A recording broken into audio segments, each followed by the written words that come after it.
Oh, Dean, thank you. That was so fun. That was so great. Thank you so much. Good morning, beautiful beings, and welcome. Our theme for January 2022 is Living Everyday Wonder. The topic for today is Prove It. Ernest Holmes encourages us to prove it in this passage. I would rather see a student of this science and spirituality prove its principle than to have him repeat all the words of wisdom that have ever been uttered. Paulo Coelho in The Alchemist offers this teaching. There is only one way to learn. It's through action. Everything you need to know, you have learned through your journey. And Valerie Carr offers this wisdom. We become what we practice. Let's affirm together.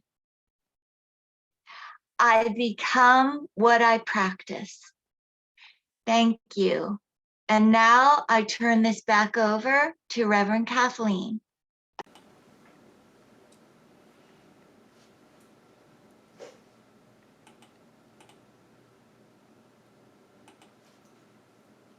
Thank you so much, Kelly. Really appreciate it.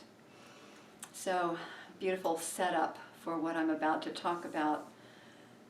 You know, it used to be that if a scientist were asked, do you believe in God? The answer would tend to be, I'm a scientist. Of course I don't believe in God. Today, though, things are changing, my friends. If a scientist, especially in the field of neuroscience and quantum physics and astronomy, if they are asked if they believe in God or universal intelligence, universal mind, some unified field of intelligence, they will most likely say yes. And I think of the scientists that we're acquainted with that are in our field of awareness as those who are involved in New Thought, Ancient Wisdom teachings: Greg Braden, Bruce Lipton, Mark Waldman, Andrew Newberg, Joe Dispenza.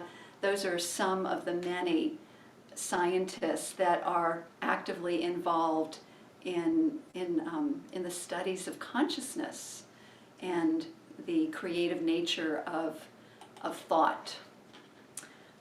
So with that in mind, Dan and I were watching something on television last night. It was a recording that he had, and it was a bunch of astronomers, and the joy, the wonder, and the excitement in them as they were sharing the data collected from the James Webb Outer Space Telescope, a telescope that they shot way out into the outer space, and then they're taking pictures of our galaxy and trying to understand a little bit more about how our galaxy was made, all of the things that have happened.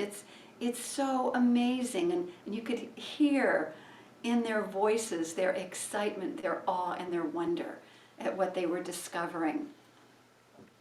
And then I was thinking about the book that I read. I don't have it here with me, but called Quantum Revelation by Paul Levy, and he dedicated the book to a scientist by the name of John Wheeler. John Wheeler was a physicist. He was a quantum physicist, and he was also a philosopher, and he was a college professor, and he made statements such as that everything exists in, that existence, objective existence, exists because of consciousness, or another way of saying it is nothing objective exists apart from consciousness. The connection between consciousness and physical reality.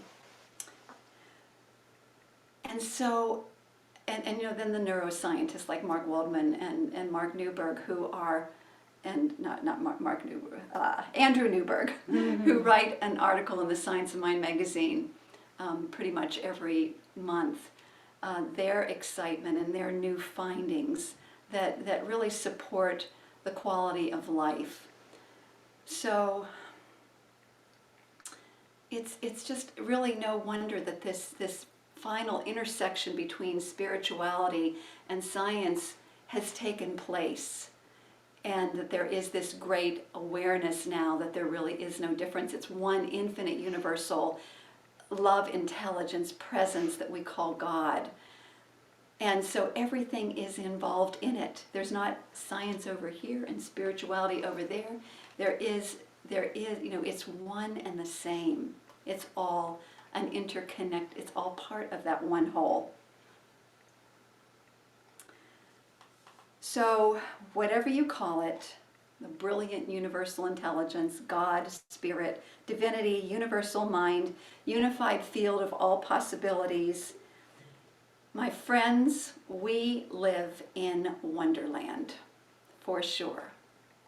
We live in Wonderland. So it's this month and this year is really about waking up to it, really coming alive into the moment of this amazing gift of life, this miracle of life that we're living.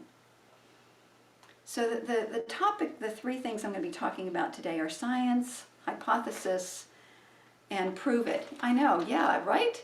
On a Sunday message, things about science. Yet I think you'll see how this all ties in together. So science, Ernest Holmes, who's the founder of our spiritual teachings, he was a great student of all the world religions, philosophy, the quantum science, and so on. And he formed this body of work on spirituality. It's really spiritual psychology. This body of work called the science of mind. And when he says mind, he's talking about universal mind and how it expresses in, through, and as us, and the principles involved. He intentionally used the word science. And let's look at the definition of science in the dictionary. The intellectual and practical activity encompassing the systematic study of the structure and behavior of the physical and natural world through observation and experiment. So some of the key words there in this definition of science are intellectual and practical activity through observation and experiment. So experiment. So think about that. So if we accept the science of mind as a science, then it's important to do more than just talk about the principles. After all, we are the center for spiritual living, not the center for navel gazing. Right? So science asks us to prove principles. So we are to practice what we learn in our lives and prove to ourselves that it works.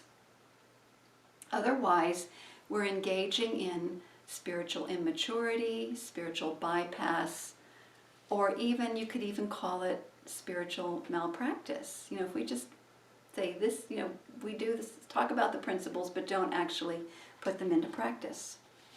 Ernest Holmes writes, "It's easy enough to rush about shouting that there are no sick people, but this will never heal those who appear to be sick. If we are to prove such statements to be facts in our experience, we shall be compelled to do more than announce a principle, no matter how true it may be." So hypothesis is the next one. Change your thinking, change your life is the underlying principle of our spiritual teachings. It's a principle. A principle, an assumption, an axiom, you could call it whatever you want to. This month we have been practicing looking at life in a state of awe and wonder.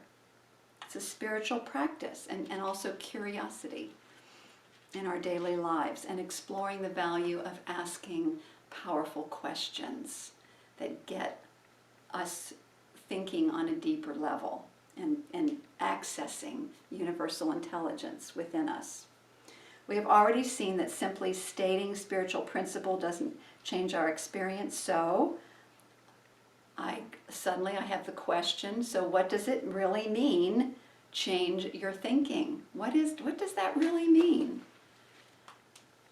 Well, the hypothesis, which is, if we want to change our lives, then we must begin with changing our thinking. As within, so without is the principle. Because our belief structure that's in our neurobiology, that causes us to react in certain ways, automatic negative thinking, is that which sabotages our greatest desires.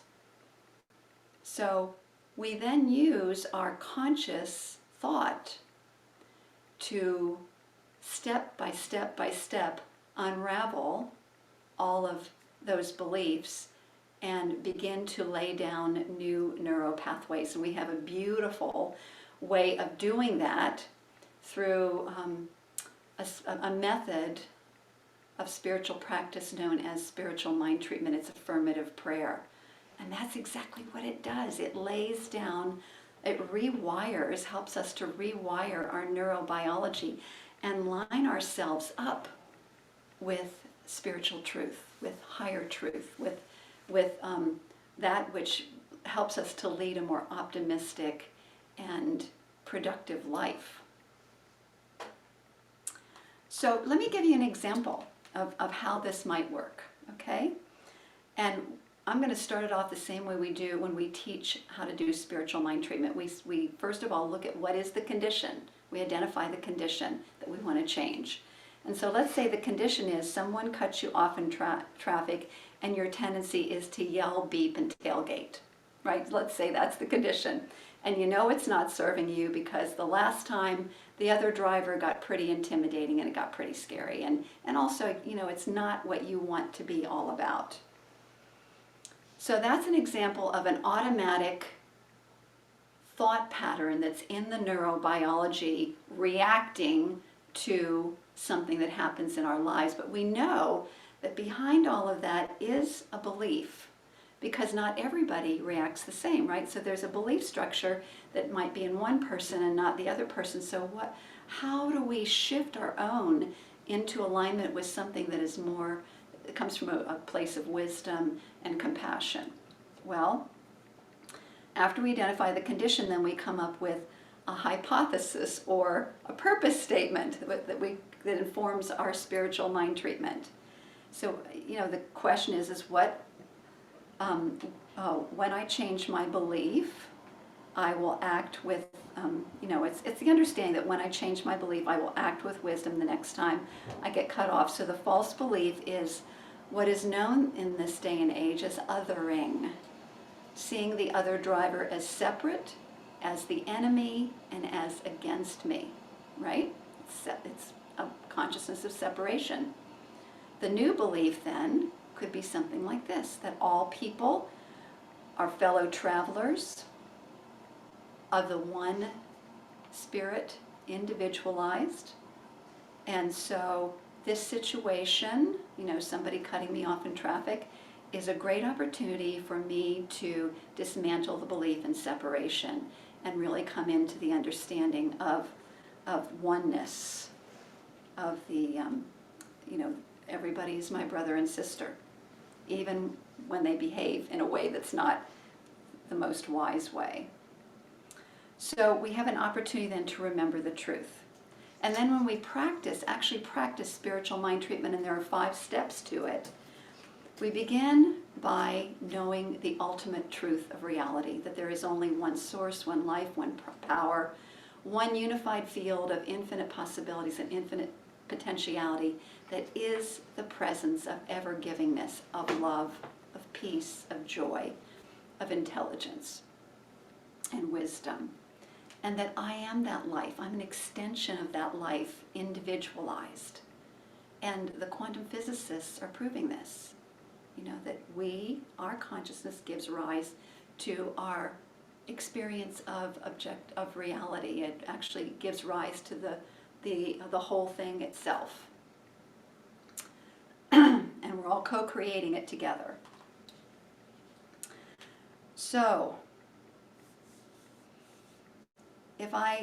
after I realize that I am one with this presence, then I can start declaring my word, that I see all people on the road, other drivers, as of the one source, all driving in perfect harmony together, and I am this benevolent presence of love and compassion, blessing everyone as we go along, in wherever we're going, as the traffic moves forward.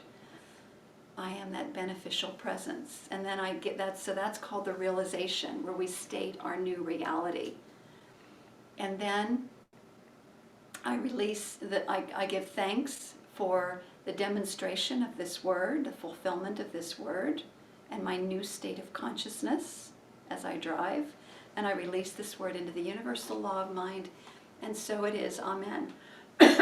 We have just laid down a new neuro pattern, and we have convinced, it's a conversation we're having with ourselves, we have convinced our own minds of this greater truth and the value of aligning with this greater truth for ourselves and for others. And it may be an instantaneous demonstration. The next time you go out, there's a big change. Or it may be something that happens with practice, and that's where practice comes in, that we practice this. This is not a one-time thing. We continue to practice and seed our consciousness and seed our neurobiology with this higher truth until it becomes our automatic way of being, our default patterns. And I know this particular situation is something that I have really transformed in myself, so that I'm not reactive when people do things on the highway. I really have conditioned myself to come from a place of compassion, and actually it rarely ever happens to me as well. So prove it is the final one. So I'd like to start with this story. One day, Daryl decided that he wanted to do something about his health and fitness. And so he decided to join a gym and work with a trainer. At his first meeting, the trainer helped him to clarify his goals and come up with a plan, and he gave him a few exercises. A couple weeks later, Daryl showed up again, and the trainer gave him some suggested classes to take at the gym, additional exercises, and a food plan, a way to change his diet. And the third time that Daryl came back, Daryl was very disgruntled looking, and he said, I have not experienced the results that I had hoped for. And so the trainer was kind of curious, and he said, well, let me ask you a few questions. Which classes have you taken? And Daryl said, well, I haven't taken any. What dietary changes have you made? Asked the trainer. Daryl, none. Okay, then how often are you doing the exercises that I gave you? To which Daryl looked like a deer in the headlights. He said, exercises? You mean I was supposed to do those exercises at home?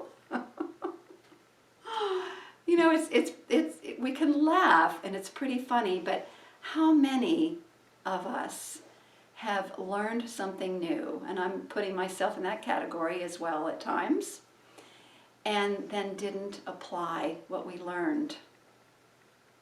So this is something for us to really look at. If we truly want change in our lives, then it's important that we begin by changing within our thought patterns.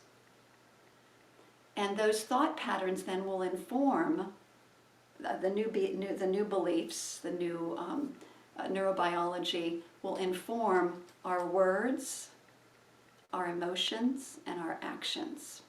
That's why this inner work is so important. Change your thinking, change your life.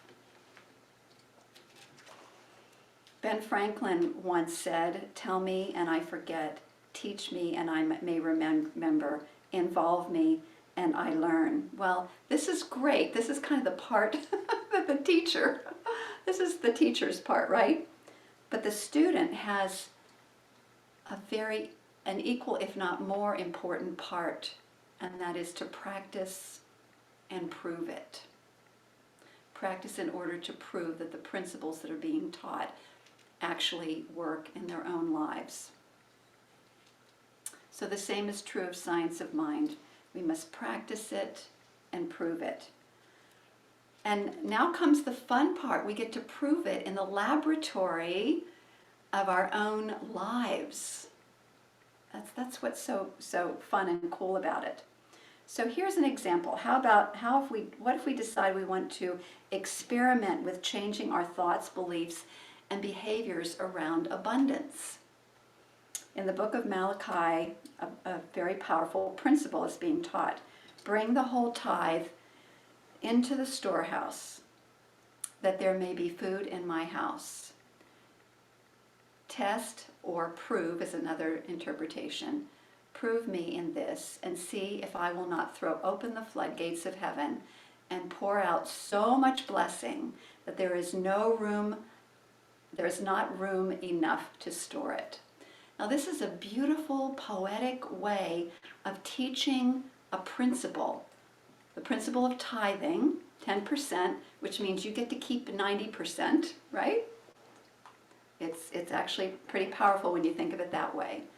Giving 10% to where you receive your spiritual nourishment.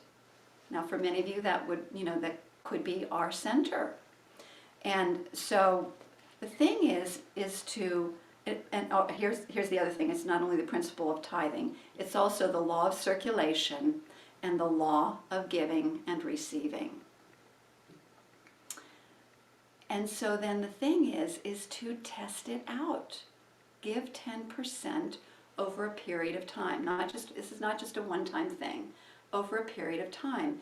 And notice what happens. This is an experiment that I took on quite a long time ago, back in the 1990s, that totally transformed our finances. And it began with me. I was working as a school counselor back then, and giving 10% of my salary seemed like a really big chunk.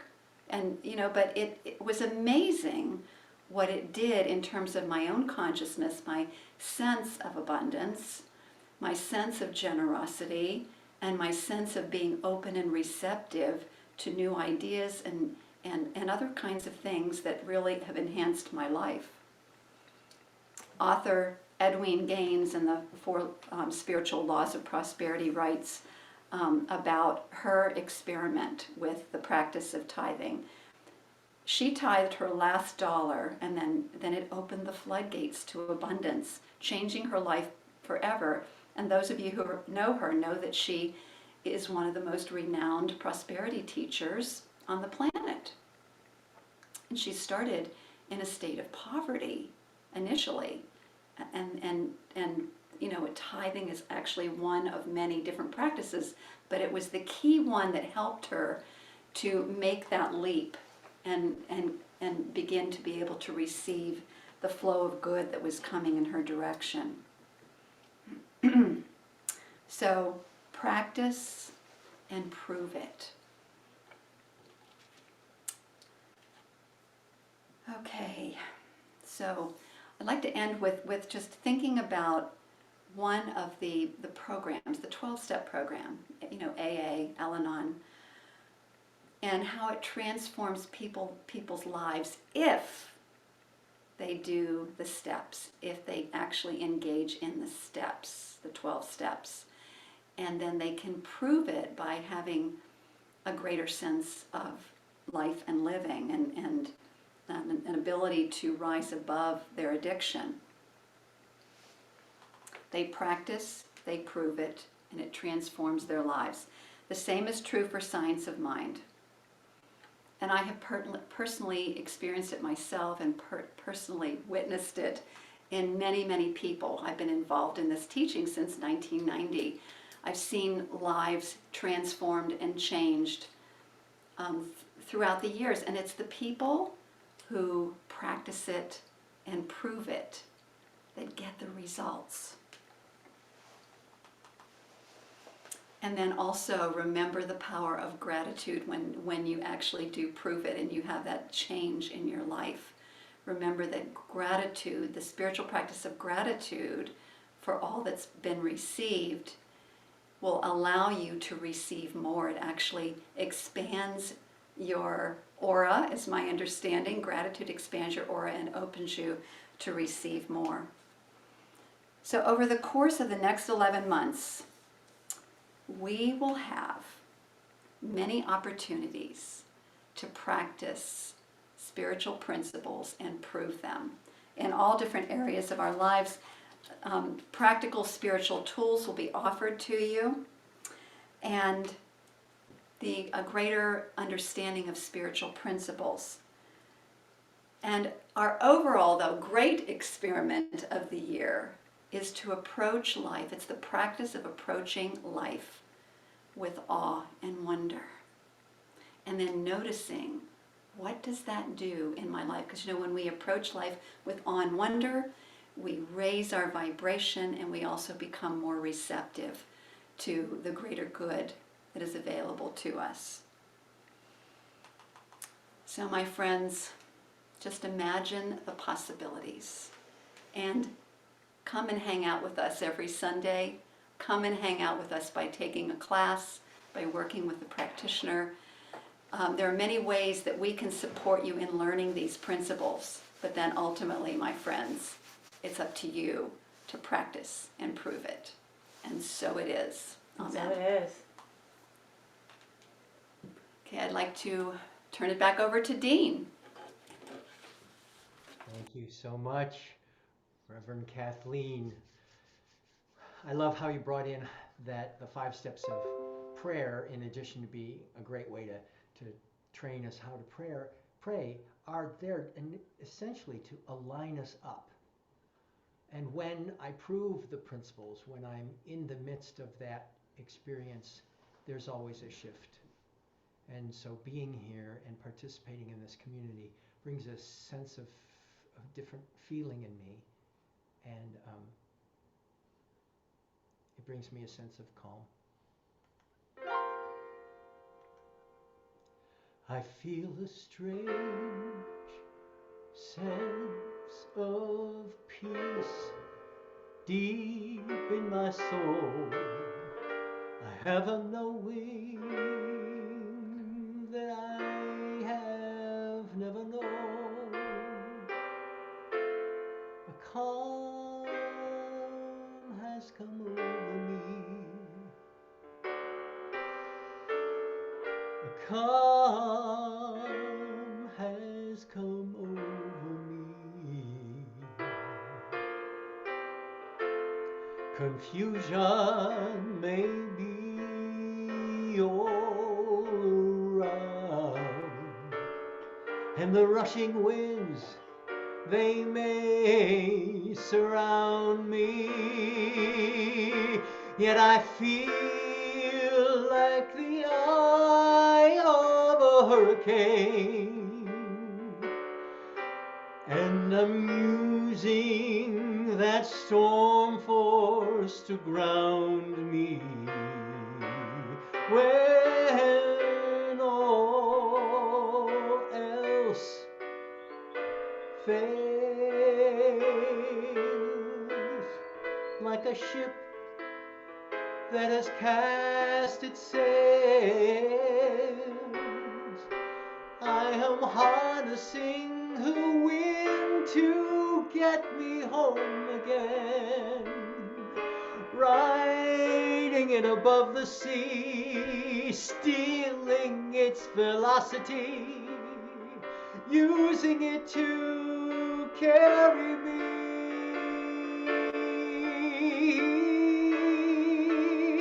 I feel a strange sense of peace deep in my soul. I have a knowing that I have never known. A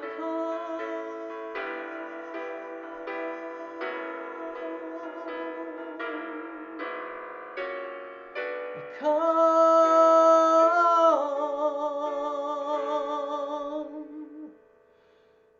has come over me.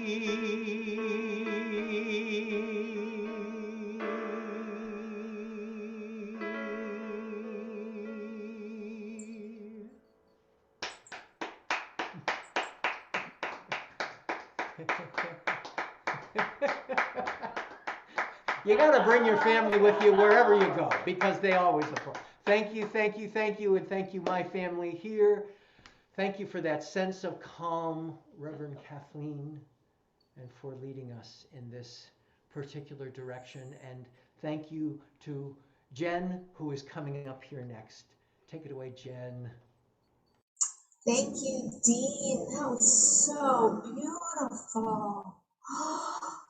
Oh, glorious, glorious. Thank you. And thank you, Reverend Kathleen, for that very wise invitation. Very wise invitation to not just talk the talk, but walk the walk. Thank you. So, my friends, your financial giving transmutes into salaries for our glorious staff and other operating expenses. Your giving ensures the fulfillment of our vision, mission, and intention to disseminate spiritual truth, transform lives, and be a beneficial presence on the planet, co-creating heaven on earth, a world that works for all. We are deeply grateful for your generosity. We accept PayPal via our website donation button or checks or cash. And I would like to read the Offertory Blessing and invite each of you to read it with me as we feel the blessings that live inside of us.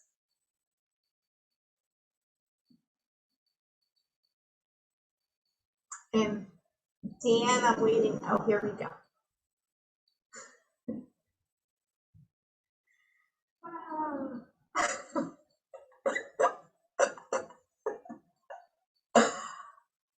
Okay, so divine love through me blesses and multiplies this offering. The Spirit gives abundantly, and I receive thankfully and give again generously. This is the bounty of God, and I send it forth with wisdom and joy. Divine love bountifully supplies and increases this offering. I give freely and fearlessly, fulfilling the law of giving and receiving. The ministry of prayer is here to serve you. Type prayer in the chat if you desire after service prayer with Mary. And you can also send your prayer requests by phone or email to Peggy Frymoyer, and the practitioners will pray for you for 1 week. And now I would like to turn this back over to Dean for another beautiful song. Thank you. I'm just rubbing my hands together here. And you know, they say rubbing your hands together is a sign of anticipation, the great anticipation of the week ahead, proving these wonderful principles. And it also, when you rub your hands together, it keeps you warm in this cold weather. Oh, baby, I love it. And you know, you'll talk about, if you're starting a campfire, how you rub the sticks together. We used to do that in Boy Scouts oh so many years ago, rubbing that sticks together to create a light. And so I'm bringing you this song. It's called A Light in the World. And Shia, it makes me think of our youth as well, that connection, that oneness with our youth. And so it's a very beautiful and simple song by Karen Drucker. Let's try it out today. I'd like to introduce it to us here if we haven't had it before. So it's called I Am a Light in the World.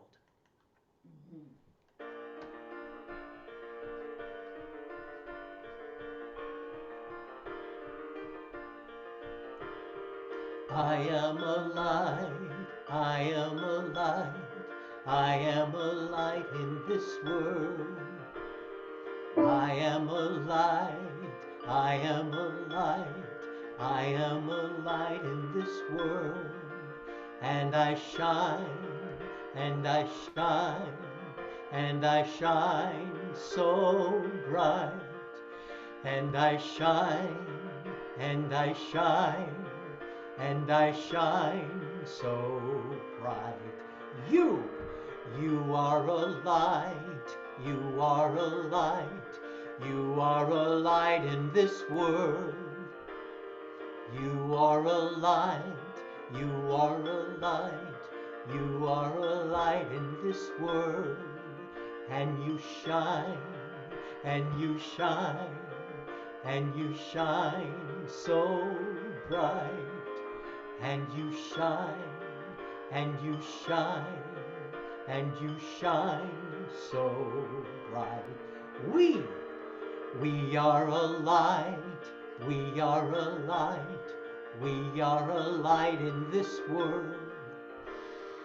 We are a light, we are a light, we are a light in this world.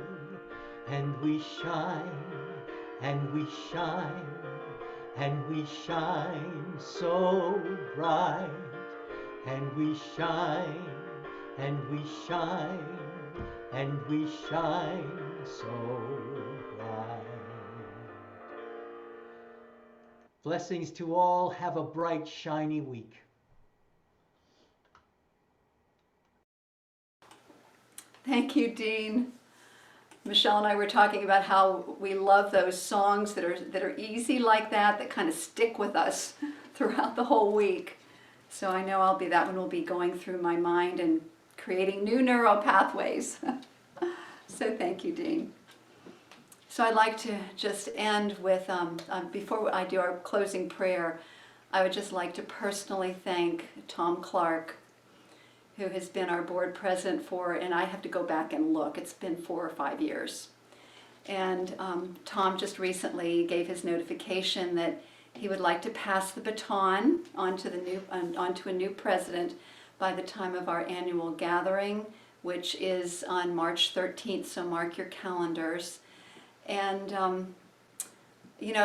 Tom has brought such a joy, a playfulness, not only to our spiritual community, but it's on the board as well. We have so much fun and we accomplish a lot. And because we have so much fun, we're in this very expanded state of joy and we do just wonderful work for you as a community. So I want to acknowledge Tom for all that he's contributed to the community. And that doesn't mean he's going to go away.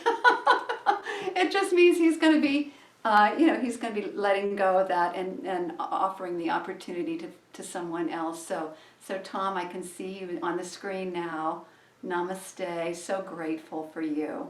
You're such a blessing to our community. And so many other ways, but we're talking just about the board today. Thank you, Tom. Tom, do you want to say anything? I have to tell him he can unmute himself. Okay, you can unmute now. I just thank you very, very much, and I love you all. It's all comes from the heart. So, thank you. All right, so my friends, let's conclude with prayer. Let's turn within and touch that place in the heart, that power center within us, place of contact with the divine, with the all that is.